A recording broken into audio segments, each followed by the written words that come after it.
The Bible Code. The Bible Code is a controversial concept that claims there are hidden messages in the text of the Bible, especially in the Hebrew Old Testament. The main method of finding the code is called equidistant letter sequence, ELS. The concept was popularized by Michael Drusnin in his book The Bible Code in 1997, although the idea originated from earlier research by Israeli mathematician Eliyahu Rips. The way ELS works is quite simple. The original Bible text in Hebrew then removes all spaces, then starting from a certain point, take each letter in a certain order, for example, every 50th letter. For example, there's a simple text in English. The quick brown fox jumps over the lazy dog. If we remove the space to make it a string of letters without spaces and start from the first letter T, taking every fifth letter, we will get T-bibtiz. Although this example does not result in a meaningful word, the basic principle is the same as that used in the Bible Code. In the real case, Drosnin claimed to have found the name Yitzhak Rabin adjacent to the phrase "the murderer who will kill" in the Bible text, which he interpreted as a prediction of the assassination of the Israeli prime minister. This claim was made after Rabin's assassination took place, sparking controversy and skepticism. Supporters of the Bible Code claim to have found various other predictions, such as World War II, the atomic bomb, and even the events of September 11th. However, critics argue that these discoveries are more likely a statistical fluke. They point out that in a long enough text, the occurrence of certain words is statistically normal. To illustrate this point, skeptic Brendan McKay conducted a similar experiment using the novel Moby Dick. He managed to find codes that seemed to predict the assassinations of various famous figures, including Indira Gandhi and Martin Luther King Jr. This experiment shows that with enough creativity and flexibility, similar codes can be found in almost any text of sufficient length. Despite the controversy, the Bible Code continues to attract public interest. For some, it is a testament to the magic of the Bible, while for others, it is simply an example of the human tendency to see patterns in random data. Gematria. Gematria is a method of text interpretation in the Jewish tradition that connects words with numerical values. The system is based on the fact that in Hebrew, each letter has a corresponding numerical value. Gematria is used to look for hidden meanings or relationships between words and concepts in sacred texts, especially in the Torah. In the basic Gematria system, the Hebrew letters are assigned values as follows: Aleph equals 1, Bet equals 2, Gimel equals 3, and so on. The value of a word is calculated by adding up the numerical values of each of its letters. For example, the word chai, or life, consists of the letters chet, 8, and yod, 10. So its value is 18. Because of this, the number 18 is considered auspicious in Jewish tradition. The uses of gematria are very diverse. Some rabbis use it to interpret Torah texts, looking for connections between words that have the same value. Others use it to find mystical meanings in names and phrases. Another famous example is the word ahava, meaning love, and ekad, meaning one, which are both worth 13. This is often interpreted as a deep connection between the concepts of love and unity in Jewish thought. While gematria remains popular in some circles, many modern scholars view it as a form of eisegesis, or inserting meaning into the text, rather than exegesis, or drawing meaning from the text. However, gematria remains an important aspect in the study of Kabbalah and Jewish mysticism. The Code of Daniel. The Code of Daniel is a concept rooted in the prophetic vision received by the prophet Daniel as recorded in the book of Daniel, chapter 9, verses 24 until 27. This vision has been the subject of intensive study and interpretation for centuries, attracting the attention of theologians, historians, and biblical interpreters from various backgrounds. In this vision, the angel Gabriel tells Daniel about a period called 70 weeks that has been assigned to the people of Israel in the holy city of Jerusalem. The term weeks here is generally interpreted as periods of 7 years, so the entire prophecy covers a period of 490 years. The prophecy is divided into 3 main parts: 7 weeks, 49 years, 62 weeks, 434 years, and 1 final week, 7 years. The first 49-year period is often interpreted as the time it took to rebuild Jerusalem after the Babylonian exile. The subsequent 434-year period is considered to be the time period between the completion of the rebuilding of Jerusalem and the appearance of the so-called Anointed One, whom many Christian interpreters identify as Jesus Christ. The last week or the last 7 years has been the subject of the most intense and varied speculation. The Code of Daniel has had a significant influence in Christian theology, especially in the understanding of the end times or eschatology. Many Christian groups, particularly evangelicals, use the Code of Daniel as a foundation for their interpretation of the events that will occur in the lead up to the second coming of Christ. Some have even tried to use this code to predict the exact date of Christ's coming, although such attempts have consistently failed and been criticized by many mainstream theologians. The Code 666. The Code 666, or number of the beast, is a concept that comes from the book of Revelation in the New Testament Bible. Specifically, Revelation chapter 13, verse 18 mentions this number as the number of a man and challenges the reader to understand its meaning. In the context of the book of Revelation, the number 666 is associated with a figure called the beast. This figure is generally interpreted as a representation of the forces of evil or the Antichrist that will appear in the last days. Many interpreters see the number 666 as a symbol of human imperfection, considering that in the biblical tradition, the number 7 is often considered the number of divine perfection. One method used to interpret the meaning of 666 is gematria, an ancient Jewish system that associates numerical values with letters of the alphabet. Using this method, many attempts have been made to identify the beast with certain historical figures. A famous example is the theory that 666 refers to Emperor Nero of the Roman Empire. In Hebrew gematria, if the name Nero Caesar is spelled out in Hebrew letters and converted to its numerical value, the result is 666. In modern interpretation, the code 666 is interpreted very variously. Some Christian groups see it as a warning about a future global economic system that will be controlled by Antichrist forces. They often associate this with modern technology such as digital payment systems or implanted microchips. This interpretation is based on the passage in Revelation that mentions that during the time when the beast is in power, people cannot conduct economic transactions without a special mark. On the other hand, many Bible scholars emphasize the importance of understanding Code 666 in its historical context. They argue that this number may have had a special meaning to the early readers of the book of Revelation in the 1st century AD, perhaps as a veiled criticism of the then ruling Roman Empire. Despite the various interpretations, the code 666 has become a significant part of popular culture, often appearing in literature, movies, and music as a symbol of evil or malevolent supernatural forces. However, many theologians caution that an excessive focus on this number may distract from the book of Revelation's central message of hope and the ultimate victory of good over evil. The Tetragrammaton. The Tetragrammaton is the four-letter name of God in Hebrew. This name has a very important and holy meaning in the Jewish tradition and is also recognized in the Christian tradition. The origin of the Tetragrammaton can be found in the book of Exodus when God introduces himself to Moses. When Moses asks about God's name, he receives an answer that in Hebrew reads Ehyeh Asher Ehyeh, which is often translated as I am who I am or I will be what I will be. From this comes the name YHWH. In Jewish tradition, this name is considered so holy that it should never be spoken. Instead, when reading sacred texts, Jews usually replace YHWH with the word Adonai, meaning Lord, or Hashem, meaning name. The original pronunciation of YHWH has been lost in history due to this pronunciation prohibition. The Tetragrammaton appears thousands of times in the Hebrew text of the Bible, showing the importance of this name. In many Bible translations, YHWH is often translated as Lord to distinguish it from the regular word God.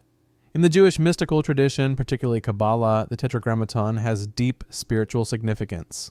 Mystics often contemplate and meditate on this name, believing that it has great spiritual power. The use and writing of the Tetragrammaton is governed by specific rules in the Jewish tradition. This name must be written with great honor and care. In fact, if a document containing this name must be discarded, it must be buried with honor, not simply destroyed. In the Christian context, the interpretation and use of the Tetragrammaton varies. Some denominations, such as Jehovah's Witnesses, place special emphasis on the use of this name, which they pronounce as Jehovah or Yahweh. The Atbash code. The Atbash code is a simple encryption method that comes from ancient Jewish tradition. It is used in several parts of the Bible, most notably in the book of Jeremiah. It works in a very simple yet interesting way. In the 22-letter Hebrew alphabet, Atbash works by replacing each letter with its corresponding letter from the opposite end. So the first letter, Aleph, is replaced with the last letter, Tav, the second letter, Bet, with the penultimate letter, Shin, and so on. This is the origin of the name Atbash. A Aleph is replaced by T, Tav, B, Ad, Bet by Shin.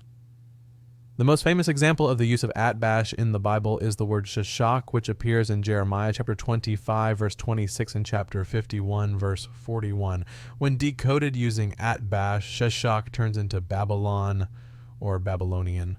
Biblical scholars argue that the use of this code may be a way to hide criticism of Babylon from the censors, or it may have a deeper symbolic meaning. Another example is the word lebkamai in Jeremiah chapter 51, verse 1.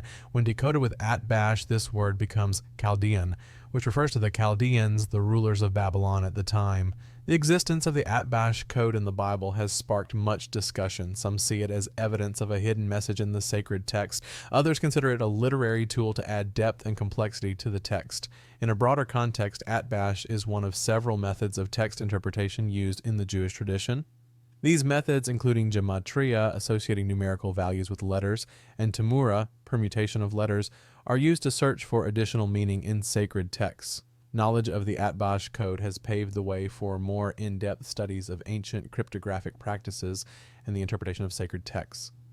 The method has also inspired many modern writers who often use the concept of the Atbash code in works of fiction relating to the mysteries of the Bible or ancient history.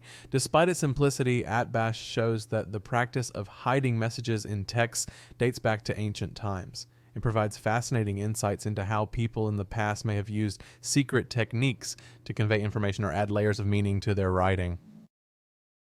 Quran symmetry codes. Symmetry codes and linguistic patterns in the Quran indicate a highly organized language structure and composition in this holy book of Islam. Scholars and researchers have discovered an astonishing variety of patterns which are considered proof of the Quran's literary beauty. One of the most prominent aspects is the ring composition structure. For example, in Surat al-Baqarah, the main themes are organized in a circular pattern. The surah begins and ends with the theme of the believers, while in the middle it discusses the change of Qibla. This structure creates balance and unity in this long surah. Parallelism is also often found in the Quran. An example is in Surah Ar-Rahman, where the phrase, "Then which of your Lord's favors do you deny?" is repeated 31 times, creating a strong rhythm and emphasis.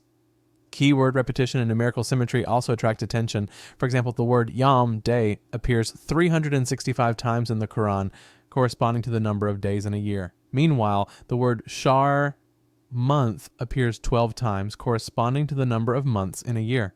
The balance of themes is also an important aspect. For example, the words dunya, world, and akira, hereafter, each appear 115 times, creating an interesting conceptual balance between the life of this world and the hereafter.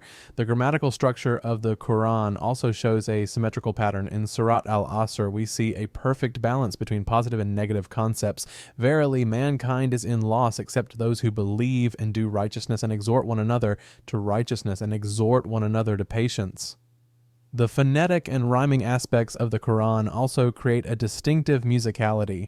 For example, in Surat al-Adiyat, the use of the ha sound at the end of each verse creates a strong flowing rhythm. Research into these patterns continues using modern methods of text analysis.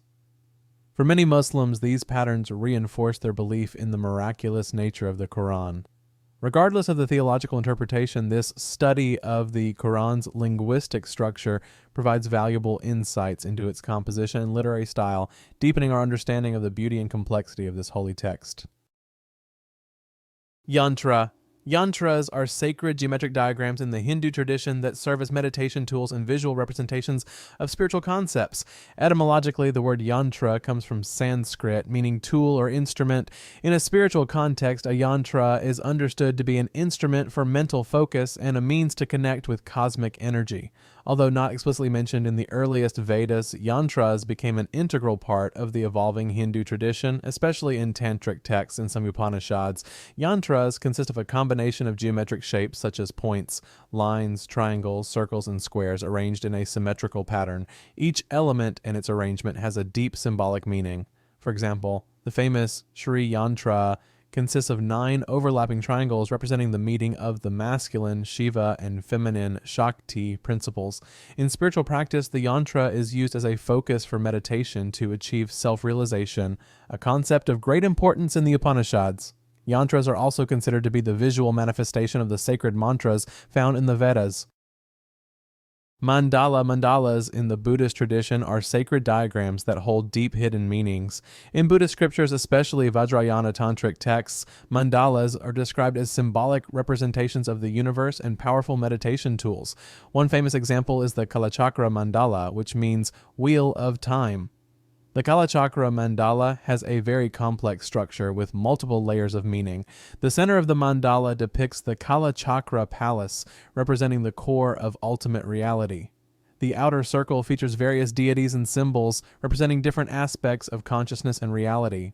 The four gates of the mandala symbolize the four noble truths of the Buddha. The hidden meanings in the Kalachakra mandala encompass Buddhist cosmology, with its structure reflecting the Buddha's understanding of the universe. The design also depicts the spiritual journey, showing the path to enlightenment with its various stages and obstacles. The various elements in the mandala represent aspects of the mind that need to be transformed in spiritual practice. In particular, the Kalachakra mandala is closely related to the concept of time in Buddhism. In meditation practice, practitioners visualize themselves entering the mandala and becoming one with the central deity. This process is believed to lead to a deep understanding of reality in the true self, making the mandala not only a spiritual work of art, but also a powerful tool of inner transformation. Chiasmus code. Chiasmus code, or inverted literary structure, is a writing technique often found in Scripture, including the Book of Mormon. This structure involves repeating words, phrases, or concepts in reverse order, creating a pattern that resembles the letter X. One concrete and well-known example of chiasmus in the Book of Mormon can be found in Alma chapter 36, verse 1 to 30. This passage recounts Alma's dramatic conversion experience. Let's take a look at its structure. A. Alma begins with advice to his son, verses 1 to 3. B. Alma's knowledge came from God, verses 4 to 5. C. Alma's rebellion against God, verses 6 to 11. D. Alma remembered his sins, verses 12 to 16. E. Alma cried out to Jesus Christ, verses 17 to 18. D. Alma no longer remembered the pain of his sins, verses 19 to 20. C. Alma's faithfulness to God, verses 21 to 23. B. Alma's knowledge came from God, verses 24 to 26. A. Alma ends with an exhortation, verses 27 to 30. This central chiasmus on letter E emphasizes the critical moment in Alma's conversion, when he cried out to Jesus Christ. This structure not only creates literary balance, but also reinforces the central message of the power of repentance and divine mercy. Chiasmus like this is considered significant for several reasons. Firstly, it demonstrates a high degree of literary complexity, which some scholars regard as evidence of the text's authenticity. Secondly, this structure helps emphasize the main message by placing it at the center. Thirdly, it reflects the sophisticated style of ancient writing. The discovery of chiasmus structures in the Book of Mormon by John W. Welch in 1967 has opened up new ways of understanding and appreciating the text. It not only provides insight into ancient literary techniques, but also helps modern readers to better understand the emphasis and intended meaning in this sacred text.